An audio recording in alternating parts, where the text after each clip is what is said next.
Vamos falar sobre situações em que nós precisamos impedir leituras simultâneas da mesma informação. Essas situações podem ocorrer em processos especiais, procedimentos especiais, em que a mesma informação não pode ser lida simultaneamente. Do contrário, o cálculo feito pelo procedimento vai estar errado. Então, alguns procedimentos críticos exigem que se impeça a leitura simultânea de uma informação. Nós podemos manipular os locks para chegar nesse resultado, para impedir que a informação seja lida simultaneamente. Um exemplo de um procedimento assim é um cálculo de redução do estoque de um produto. Quando a gente está fazendo uma venda e vamos fazer a redução do estoque de um produto. Se o estoque for lido por dois processos em paralelo, vai haver um erro no cálculo. Vamos ver um exemplo disso, um exemplo de como esse erro no cálculo pode afetar o resultado. Eu tenho um processo de redução do estoque. Reparem que eu tenho o select, que busca a informação de quanto tem no estoque, verifica se a quantidade em estoque é maior que zero e depois é feita a redução. Se eles estiverem ocorrendo em paralelo, o que vai acontecer? Veja, um processo se inicia, outro processo se inicia, e por acaso eles chegam juntos na instrução select. O que ocorre? O select coloca um lock shared, e os lock shared eles são compatíveis entre si. Então antes tem sucesso na leitura, a leitura vai funcionar para os dois. Então a variável nesse trecho de código @stock vai conter o valor 1 para ambos os procedimentos. Então se a @stock for maior que 0, ambas têm o valor 1, ele chega no update. O update vai tentar aumentar o lock até o exclusive, lock de update e lock de exclusive. Um deles vai seguir adiante, o outro vai ser travado. Um seguiu adiante, vai chegar no commit, e ao chegar no commit, o estoque, a quantidade de estoque na tabela, se torna 0, porque foi feita a redução 1. Só que o outro que estava travado até o primeiro chegar no commit, vai seguir adiante e vai dar um update também. Chegando no commit, o estoque vai valer quanto? -1. E temos aí uma situação de estoque negativo na nossa base de dados. E eis porque muitos sistemas de controle de estoque falham, exatamente por causa do processo em paralelo, porque os desenvolvedores não programam eficientemente o procedimento em paralelo. Alguns diriam, mas esse update está fazendo uma redução do campo, se ele usar essa variável, iria funcionar melhor. Não é bem assim não. Vamos ver como é que seria no exemplo do uso da variável. O update está ligeiramente diferente. Ele inicia o procedimento e, da mesma forma que no anterior, por acaso eles chegam juntos no select. Ambos fazem a leitura da quantidade em estoque, que eu coloquei como exemplo como 2, para ficar bem claro o exemplo. Quantidade em estoque 2. O estoque é maior que 0? É maior que 0. Então eles avançam para o update. Um deles vai avançar. A @stock vale 2 menos 1 igual a 1. Então ele vai atualizar o estoque como sendo 1. Depois do commit, o estoque passa a ser 1. Essa venda foi concluída. E o cliente acabou de levar o produto. Então, o outro que está rodando em paralelo agora vai conseguir concluir a venda. A @stock vale quanto para ele? Vale 2, que foi quando ele leu. A @stock menos 1 é 1.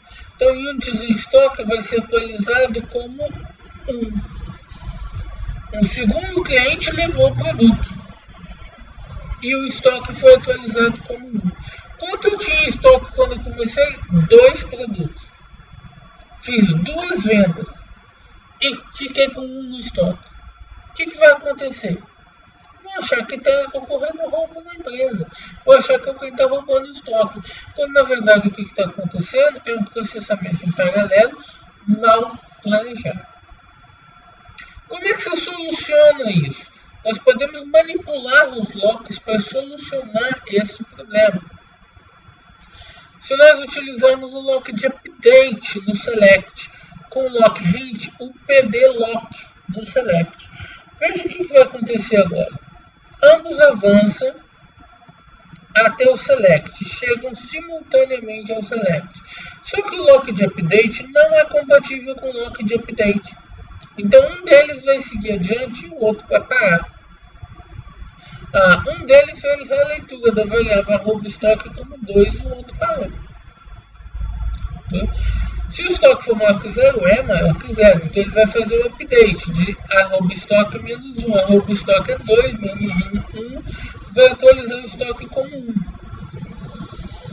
O estoque passou a ser 1. Agora o segundo vai continuar. Fez a leitura da variável @stock, só que ele fez a leitura agora atualizada. E leu o valor 1. É maior que 0? É maior que 0. Então ele vai fazer a atualização. 1 menos 1, 0. Vai atualizar o estoque para 0. E agora sim eu tenho um controle de estoque funcionando bem, mesmo nas situações de múltiplos vendedores vendendo e atualizando a quantidade de estoque simultaneamente. Agora eu tenho um controle de estoque eficiente e funcionando corretamente. Eu fiz esse exemplo com a variável @stock, mas não tem diferença. Então, se eu estivesse aqui utilizando o campo para fazer a redução em 1, eu acabaria tendo o mesmo resultado. Vamos ver então essa demonstração. Vamos ver esse código funcionando na prática.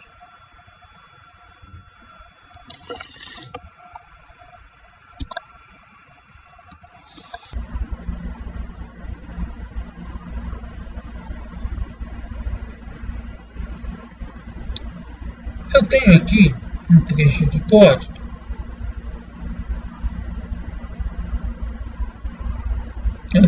Eu vou usar a tabela Products do Banco Northwide para a nossa demonstração. É necessário desabilitar uma constraint dela para a demonstração ficar clara, que é a constraint que impede que as unidades em estoque cheguem a menos que 0. Então eu desabilitei essa constraint. Vamos ver quantas unidades tem o product aí de número 40. Unidades em estoque está em 99. Vamos fazer um update disso. Eu vou deixar o unidades em estoque em 123, que é de fato o valor original dele no Northwide. 123 unidades em estoque.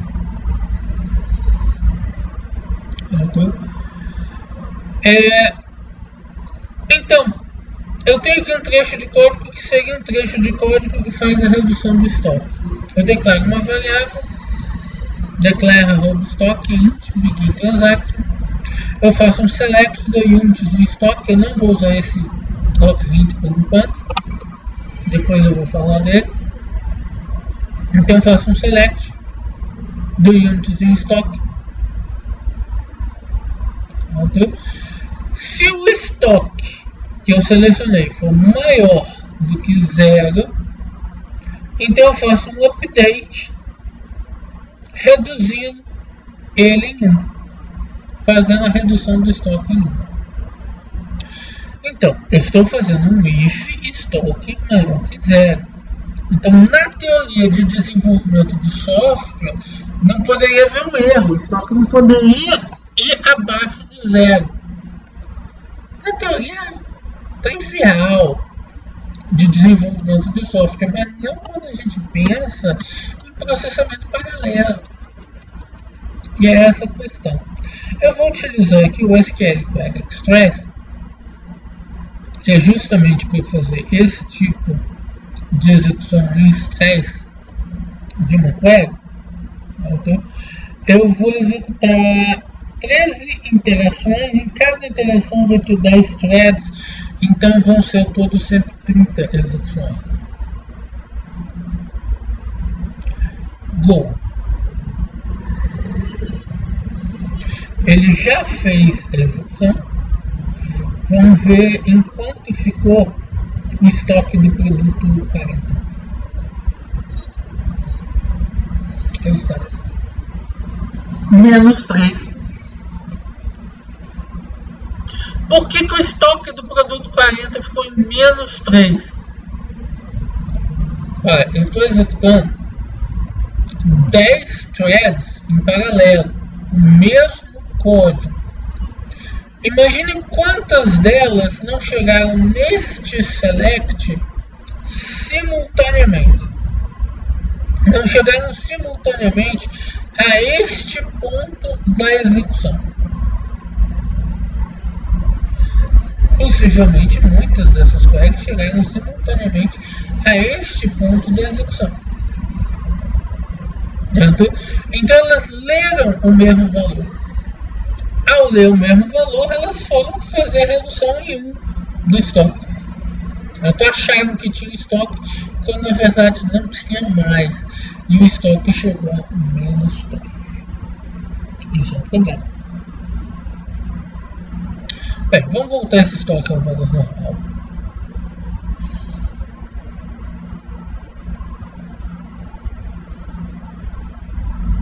Voltei o estoque ao valor normal.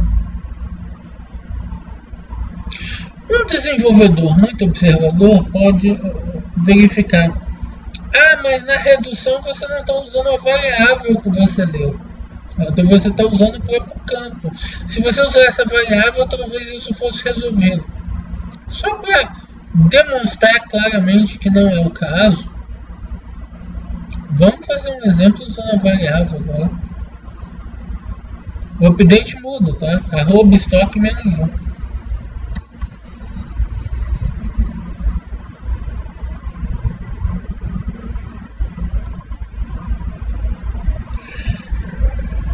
Vou fazer um go. Executei 130 vezes. Isso quer dizer o quê? Que a princípio eu vendi 130 produtos.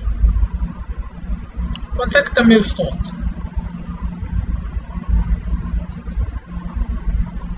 Vou fazer um select aqui do product de 40.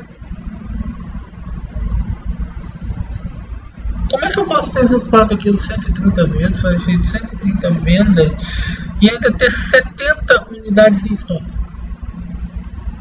Ou seja, segundo caso ainda pior.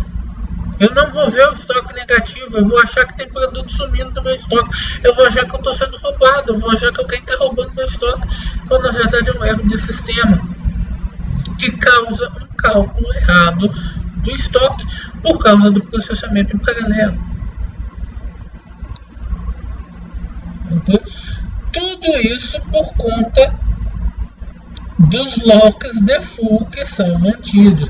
E daí nós vemos a importância do desenvolvedor entender os locks e saber quando é necessário usar alguma coisa diferente do default. Quando que é muito importante o desenvolvedor usar alguma coisa diferente do default.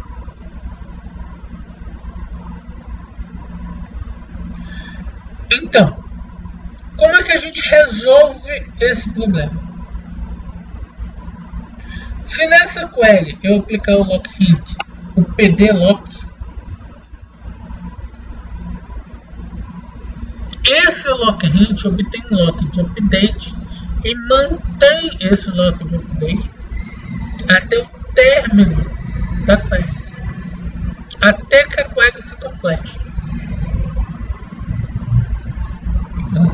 Update não é compatível com update. Então eu não consigo rodar 2 selects desses ao mesmo tempo. Uma outra thread vai ter que esperar esse select terminar, esse lock ser liberado, para poder fazer leitura.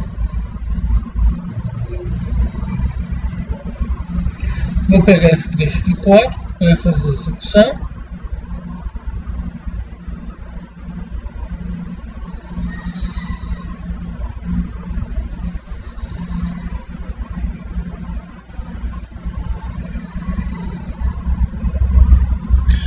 Observem que ele demora bem mais. Sim, demorou mais. E essa é a questão. Ao aumentar o lock, eu serializei a execução. A escalabilidade do meu servidor cai. Mas nesse caso é essencial. Porque do contrário não funcionaria. Eu não teria a minha aplicação funcionando. E agora eu tenho units em estoque em 0. Detalhe. Ele não destaca aqui. Mas aproximadamente 7 vendas não foram concluídas. 7 vendas saltaram desse if e não tentaram fazer upgrade. Porque unidades em estoque já tinham chegado em 0.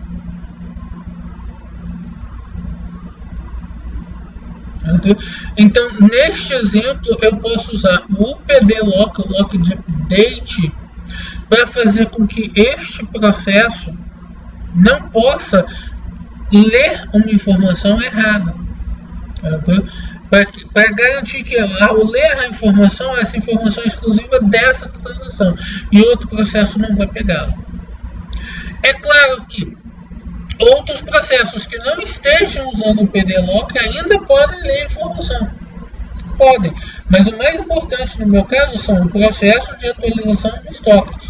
Esse processo em paralelo não pode ler a informação 2 vezes. Okay. Então, com isso, solucionamos esse problema de leituras simultâneas. Fizemos a solução desse problema de leituras simultâneas.